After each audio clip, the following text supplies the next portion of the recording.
Hello and welcome back to another Bannerlord video. Now, I know you've probably seen quite a few of these as of late, but today I have some genuinely new information that you guys probably haven't heard of before. I'm not saying it's completely groundbreaking, but it's new all the same, and it's very in-depth, very specific, and in my opinion, very interesting. Before I begin with the information, I'd like to credit my friend Brewis, who went to E3 and actually got this information off the Tailworld's employees, so thank you so much to him. He's basically the main contributor to this video. Sadly, he couldn't make it onto this video. I was hopefully going to do like a two-person kind of interview style video, but he's actually working.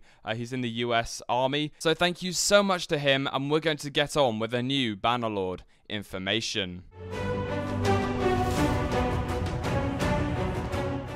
The first point I want to make is that lords will be able to adapt to different situations. For example, say an AI lord owns two villages and one of those villages has a castle in it or in close proximity to it. The village that has very little protection due to having no castle nearby will be attacked more than the one that has a castle. To counter the attacks on the more undefended village, the AI lord will issue certain quests in that area. For instance, the quest might be to track down a certain bandit group and kill them, and then you will be paid as a result. Now, if you kill that bandit party that's constantly attacking that village, therefore you've solved the Lord's problem and your relationship will go up with him. Maybe he'll even take you as a vassal and then you can play in his army, as we saw in the E3 gameplay, as a sergeant. These quests can be carried out by the player or the AI, apparently. So it really gives an ebb and flow to the world, in my opinion, and it gives the game a particularly lifelike feel. This shows that the AI Lords are not just really powerful parties, especially early game, that roam the map, and that they actually have an extensive role in the world. Obviously, the previous example isn't their only role. We do know that they'll be able to improve their villages extensively by producing certain kinds of goods, whether they're horses or wheat. The second point that I want to make is that each individual party on the map has their own specific needs and wants, depending on what kind of party they are, whether they're lords, bandits, manhunters, or caravans. So, if that party is running very low on food, it will go out and raid villages and attack caravans.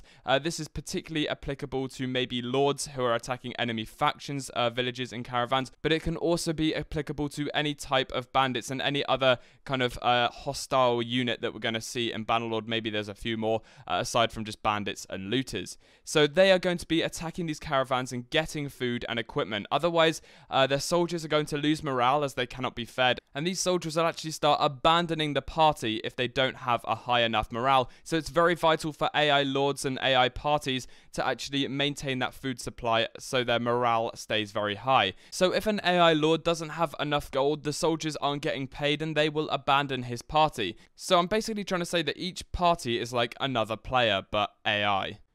In addition to my last point, each individual party has its own purposeful incentives. So, for example, say a bandit group is running out of gold, it will go ahead and try and rob more caravans, attack more parties to get more gold in order to pay off the people that are in its party, and this will be the same for lords. And I think that is a really good feature, and also it's not just to do with the gold, it will be to do with food and other goods as well. However, this could also mean the more you attack and defeat groups, the more incentive they have to continue robbing and raiding and try to get back to full strength, I suppose. This definitely kind of leaves a purpose for completely wiping out a party and taking no prisoners, because otherwise they're eventually going to be rebuilding and probably attacking the same place that they were attacking before. Especially if it's one of your fiefs, you want to make sure you're wiping out completely that bandit party.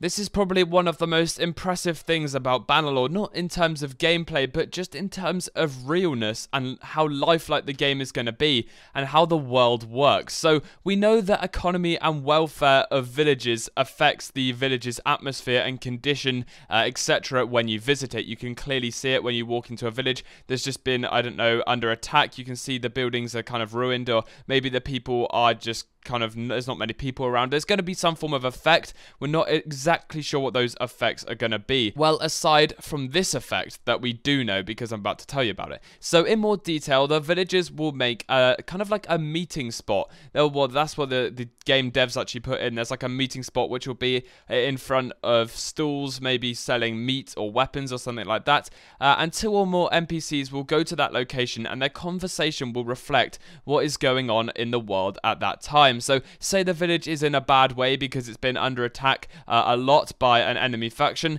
This means that the food will be harder to come by, etc., because you're obviously at war, and therefore food's harder to get. And the villagers will be actually arguing with each other, with the storekeeper, asking why the price is so high and why there is so little food. Apparently, Brewis actually heard that they were complaining that they have children to feed, etc., which sounds like one of the most kind of like immersive features about the game, because the dialogue changes as the world changes. So it's not just one set of dialogue for one set of location. The dialogue will change depending on what's going on around that village, which is an absolutely just an exceptional feature. And if that's 100% in the game, I'm going to be absolutely blown away. I'm going to quickly talk about texturing. So in Warband, most textures were just one layer, aside from maybe the Serco over mail textures, which kind of had like, obviously your Serco, funnily enough, over the mail. Whereas in Bannerlord, you will actually have layered textures and layered armored textures, and it will look really, really nice. And especially when you're actually